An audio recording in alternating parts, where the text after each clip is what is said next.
The routine broke on a Tuesday, the kind of gray, heavy morning where the damp cold seems to bypass skin and settle directly into the bone. At 5:15 a.m., the streetlights were still humming their electric buzz, fighting a losing battle against the thick pre-dawn fog. Simone turned the corner toward the bus stop, her breath visible in short, sharp bursts. She was wearing her work uniform under a thin coat, a light blue dress that had seen too many wash cycles, and a white apron that she bleached religiously every Sunday night. Her sneakers, white canvas worn down to the rubber at the heels, made no sound on the wet pavement. In her hand, she carried the thermos. It was a battered stainless steel vessel, dented on the side, filled with green tea and honey, alongside a warm bun wrapped in foil. This was the ritual. It had been the ritual for 8 months, 6 days a week. She walked to the metal bench where the paint was peeling, expecting to see the familiar hunched shape of the old man she knew only as Mr. Moon. But the bench was empty. The absence hit her harder than the cold. It wasn't just that he wasn't there, it was that his absence felt violent in the quiet street. Usually, he would be sitting with his knees pulled to his chest, wearing that oversized, oil-stained trench coat that looked 3 sizes too big for his shrinking frame. He would look up, his eyes milky with age, but sharp with recognition, and give a small, stiff nod. Today, there was only the wet metal of the bench reflecting the orange street lamp. Simone stopped, the foil-wrapped bun crinkling in her grip. She looked left, down the alleyway where he sometimes slept if the wind was too high, and then right, toward the 24-hour gas station. Nothing. A dread, heavy and irrational, settled in her stomach. In a city of 3 million people, a homeless man disappearing shouldn't have felt like a seismic event, but for Simone, Mr. Moon was the only constant in a life defined by instability. She stood there for 3 full minutes, risking being late for her shift, waiting for a shuffle of footsteps that never came. Finally, she placed the bun on the bench, just in case, and ran toward the bus, the thermos sloshing rhythmically against her side, the sound of liquid marking time against her rising panic.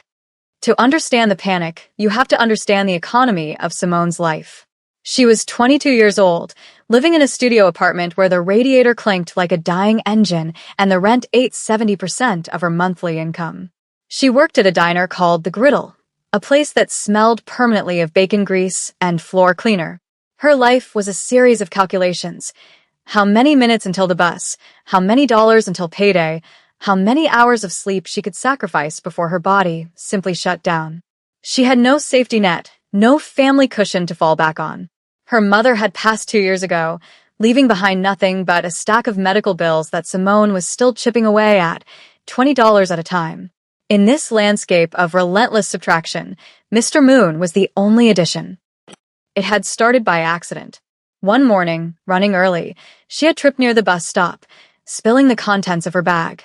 Mr. Moon, who she had previously ignored like everyone else in the city, had silently moved from his bench to help her gather her scattered change.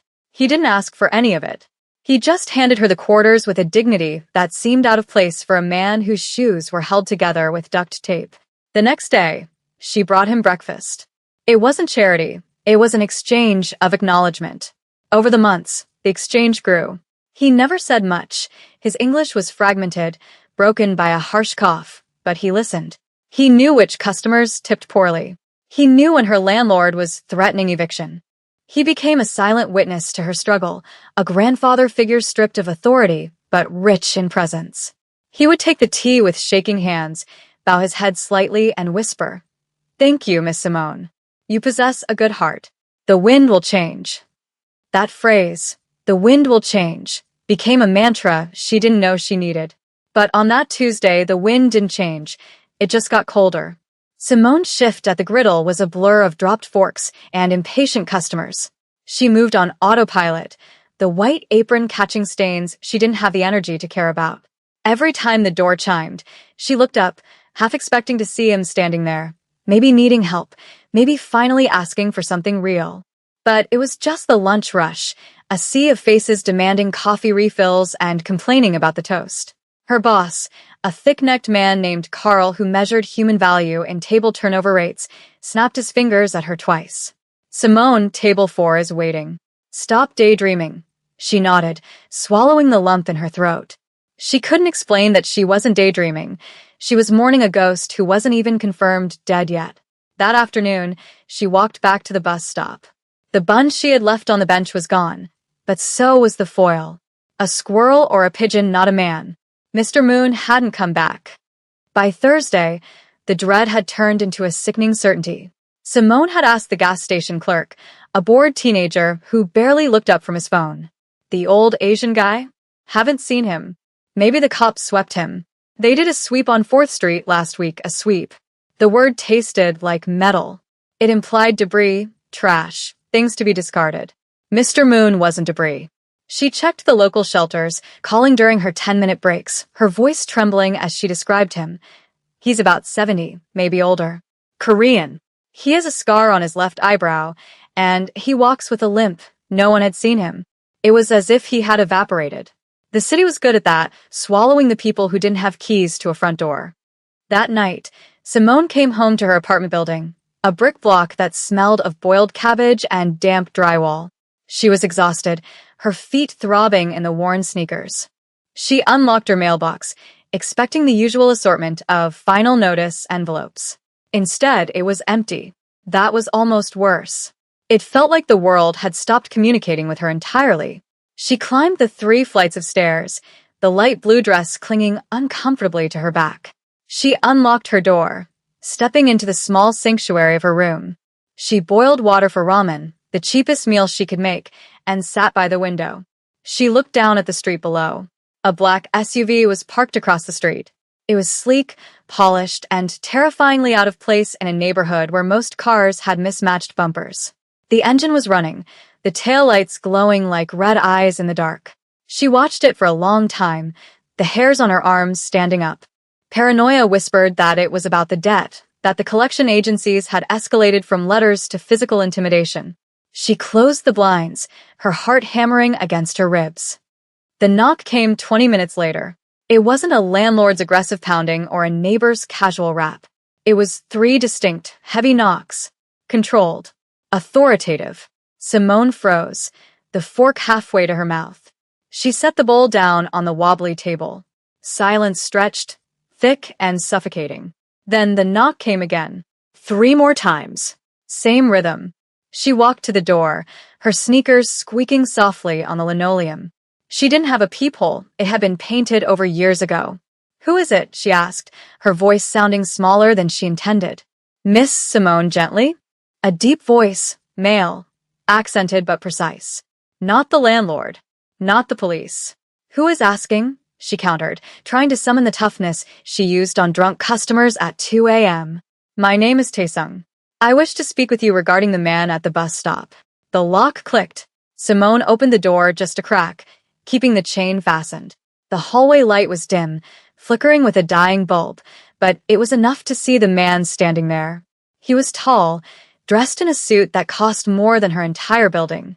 His hair was slicked back, his face hard and angular, like it had been carved from granite. Behind him, 2 other men stood in the shadows, their hands clasped in front of them, their posture rigid. This wasn't a collection agency. This was something far more dangerous. The man in the front, Taesung, looked at her through the crack. His eyes were cold, assessing, but there was a flicker of something else in them. Desperation? "You are the woman in the blue dress," he said. It wasn't a question. "You are the one who brings him bread." Simone gripped the doorframe, her knuckles turning white. "Where is he?" she demanded, surprising herself. "What did you do to him?" Taesung blinked, the mask of authority slipping for a fraction of a second. He looked at the chain lock, then back at her eyes. "I have not done anything to him, Miss Simone. I have spent 10 years looking for him." He reached into his immaculate suit jacket. Simone flinched, ready to slam the door. But he pulled out a photograph. He held it up to the crack. It was an old photo, black and white. It showed a younger version of Mr. Moon. Mr. Moon in a sharp tuxedo, standing next to a young boy who looked exactly like the man standing in her hallway. "He is not just a homeless man," Taesung said, his voice lowering to a rumble that vibrated through the door. "He is the head of the Chionese family. He is my father. And I believe you are the last person to see him alive." The air in the hallway seemed to drop 10 degrees. Simone looked at the photo, then at the man. The resemblance, was undeniable. The scar on the eyebrow was there in the photo, fresh and jagged. "If you want to help him," Taesung said, "you will open this door." Please, the please sounded unnatural, like a word he hadn't used in a decade, but it was the thing that made Simone undo the chain. Taesung stepped into the apartment, and the space immediately felt smaller. The room was only 200 square feet, a box of peeling beige paint and scuffed linoleum, but his presence sucked the oxygen out of it. He didn't look around with judgment. He looked with a tactical, sweeping gaze that cataloged the exits and the threats. There were no threats here, only poverty. He motioned for his men to stay in the hallway, closing the door with a click that sounded final. Simone stood by the kitchenette, her arms crossed over her apron, a defensive barrier against the sudden intrusion of wealth into her world of scarcity. She offered him the only chair she had, a folding metal one she'd salvaged from a curb, but he remained standing. He seemed too large for the room, his shoulders brushing against the hanging pot rack. The smell of boiling ramen water hung in the air, a humble, salty fog that clashed with the scent of his cologne. Something expensive, like cedar and cold rain. "You asked about the stories," Simone said, breaking the silence. Her voice was steady, though her hands were shaking where he couldn't see them. "Mr. Moon told me stories about tigers chasing him. I thought it was the dementia. I thought he was talking about nightmares." Taesung walked to the window, peering through the blinds at the street below where his armored convoy waited. "They were not nightmares, Miss Simone. They were history. My father built an empire in Seoul. When the rivals, the tigers, came for the family, he took the blame for a crime he did not commit to save me. He went to prison, and when he came out, he refused to return to the life. He said his honor was broken. He vanished 4 years ago." Taesung turned back to her, his face a mask of controlled grief. "I have hired detectives, private intelligence, police. No one could find him because he did not want to be found. He wanted to be invisible. But you saw him." Simone looked at the half-empty bowl of noodles. The pieces were clicking together. The way Mr. Moon held his teacup with 2 hands, the way he never slumped even when he was sleeping on concrete. It wasn't madness, it was discipline. "He talked about a garden," Simone said suddenly. "He said the concrete here is too hard, not like the garden where the stone turtle sleeps. He said he needed to apologize to the turtle." She looked up at Taesung. "Does that mean anything to you?" "Because last week he was agitated. He kept saying the date was coming." Taesung's eyes widened, the first crack in his armor. "The stone turtle," he whispered. "It is the statue at his wife's grave. My mother. She is buried here in the city, at the old distinct cemetery on the hill. Today is the 10th anniversary of her death." The realization hit both of them at once. He wasn't gone because he was dead. He was gone because he was on a pilgrimage he was too frail to make. The ride to the cemetery was a blur of motion that felt disconnected from reality. Simone sat in the back of the SUV, the leather seat soft and warm beneath her tired legs. It was a luxury she couldn't enjoy. Her mind was racing. Taesung sat opposite her, speaking rapidly into a phone in Korean, his voice barking orders that Simone couldn't understand, though the tone of panic was universal. Outside the tinted windows, the city flashed by. The neon signs of pawn shops, the blurred faces of people waiting for buses, the world she usually walked through now reduced to scenery. She felt like an imposter in this vehicle, a waitress in a stained apron caught in the orbit of a dark sun. She looked down at her hands, red and chapped from the diner's harsh soap. These hands had fed a king in exile for 8 months, and she hadn't known. When they arrived at the cemetery, the gates were locked. It was past midnight, the ground shrouded in a heavy mist that rolled off the river. The driver killed the engine. Taesung didn't wait for a gatekeeper. He stepped out, his men flanking him, and moved toward the pedestrian entrance with a force that suggested he would tear the iron bars apart if necessary. One of the bodyguards produced a tool, and with a sharp metallic snap, the lock gave way. They moved inside, flashlights cutting through the fog like lightsabers. Simone followed, her sneakers slipping on the wet grass. "The Korean section is to the north," Taesung said, his voice tight. They marched in a phalanx, the beams of light sweeping over headstones. Simone's heart hammered against her ribs. She was the compass here. She was the one who knew his limp, his speed, his stamina. He couldn't have walked this far, she said breathlessly. Not with his hip. He would have stopped. They found him not at the grave, but 100 yards short of it. The flashlight beam caught the reflective strip of a discarded shoe first. Then, the bundle of rags. Mr. Moon was curled at the base of a large oak tree, shivering violently. He had tried to crawl the last distance and failed. The tiger of Seoul, the patriarch of a dynasty, was lying in the mud, clutching a withered flower he must have scavenged from a trash can. Taesung let out a sound that was half gasp, half sob. He fell to his knees, disregarding the mud that ruined his suit, and scooped the old man's head into his lap. "A boji," he whispered. "Father." Mr. Moon's eyes fluttered open, unfocused and glassy. He looked at his son, then past him, until his gaze locked on Simone standing in the light. A small, trembling smile touched his lips. "The tea," he wheezed. "Is it tea time?" The crisis shifted from discovery to survival in seconds. Mr. Moon's skin was burning, his breathing shallow and rattling. Pneumonia or worse. The bodyguards moved to lift him, but he cried out in pain. "Careful." Simone snapped, stepping forward and pushing a large man in a suit aside. "His hip is fused."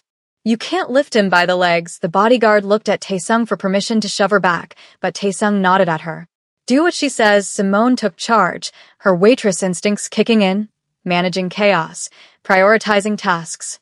"Support the neck. Lift from the waist. Keep him flat." They rushed him back to the SUV, the vehicle transforming into a makeshift ambulance as they sped toward the nearest hospital. It wasn't the private clinic Taesung wanted. There wasn't time. It was City General, the same underfunded, overcrowded public hospital where Simone's mother had died waiting for a specialist. The waiting room was a war zone of coughing patients, crying children, and flickering fluorescent lights. When the group burst in, a half-conscious homeless man carried by men in Italian suits, the room went silent. They approached the triage desk. The nurse, a woman with tired eyes and a clipboard that she wielded like a shield, didn't look up. "Name? Insurance? If he's indigent, he waits in row C." Taesung slammed his hand on the counter, the sound cracking like a gunshot. "He is dying. He needs a doctor now." The nurse looked up, unimpressed by the display of testosterone. "Sir, everyone here is sick. Take a number." Taesung's face darkened, his hand moving inside his jacket, a gesture of habitual violence that made his bodyguards tense up. He was about to buy the hospital or burn it down. "Stop," Simone said. Her voice wasn't loud, but it was clear, cutting through the testosterone and the bureaucracy. She stepped between the Mafia boss and the nurse. She didn't look like power. She looked like the neighborhood. She looked like the nurse's cousin or sister. She leaned over the counter, meeting the nurse's eyes. "His name is Moon. He isn't a drunk, and he isn't an overdose. He has severe hypothermia and a history of hip surgery. He walks to the bus stop every day at 5 a.m. to make sure I get to work safe. He's a grandfather." She paused, her voice trembling with a righteous fatigue. "We are not asking for a favor. We are asking you to look at him. Please." The nurse looked at Simone, then at the shivering old man, and finally saw the human being beneath the grime. The shield lowered. "Trauma room 2, she said, typing a code into the door. "Get him back there. I'll page the resident." Hours later, the hallway was quiet. Mr. Moon was stable, hooked up to monitors that beeped with a reassuring rhythm. He was clean, warm, and sleeping. Taesung sat on a plastic chair outside the room, his head in his hands. He looked stripped of his aura, just a son who had almost been too late. Simone sat across from him, sipping a cup of vending machine coffee that tasted like burnt rubber. She felt the adrenaline crashing, leaving her hollowed out. Taesung stood up and walked over to her. He didn't bow, that would have been too formal, but he stood with a posture of absolute deference. "I offered the doctors $10,000 to hurry," he said quietly. "They looked at me with fear. You offered them the truth, and they looked at him with care." He paused, looking at her worn sneakers. "You have done what my money could not. You kept him alive." "I just gave him breakfast," Simone said, shrugging, uncomfortable with the praise. "He was hungry." Taesung shook his head. "No. You gave him dignity. That is what starving men truly crave." He reached into his jacket pocket and pulled out a plain white envelope. It wasn't thick. It didn't look like a movie payoff. He held it out. This is not payment. Payment implies a transaction, and what you did was not a transaction. This is a balance restoration. Simone hesitated. She wanted to refuse, to say she did it for free, but she thought of the eviction notices, the medical debt, the radiator that didn't work. Pride was a luxury she couldn't afford. She took the envelope. It felt heavy, dense. Thank you, she whispered. He's a good man. He tells good stories. Taesung smiled, a genuine expression that transformed his harsh face. He wakes up in an hour. He will want to see you before we go. 2 weeks later, the routine was back, but the rhythm had changed. The bench at the bus stop was empty, but it didn't feel haunted anymore. It felt retired. Simone walked to the stop at 5:15 a.m., the air still cold, the streetlights still buzzing. She wore a new coat, warm, wool, navy blue, and sturdy boots that gripped the pavement. The envelope had contained enough to clear her mother's medical bills and prepay her rent for a year. There was no fortune, no island getaway, just the profound, quiet freedom of being at zero instead of in the negative. She still worked at the griddle. She liked the regulars too much to leave yet. As she waited for the bus, a black sedan pulled up to the curb. It wasn't a convoy, just a single car. The window rolled down. It was Taesung's driver. He didn't say a word. He simply reached out and handed her a thermos. It was new, high quality, the kind that kept heat for 24 hours. Simone took it, feeling the weight. Engraved on the side were 3 small words. The wind changed. She unscrewed the cap. Inside, steaming and fragrant, was hot green tea with honey. She took a sip, the warmth spreading through her chest as the bus rounded the corner. She wasn't saving anyone today. Today she was just going to work. But as she boarded the bus, she looked back at the bench one last time, smiled, and finally, truly, let him go.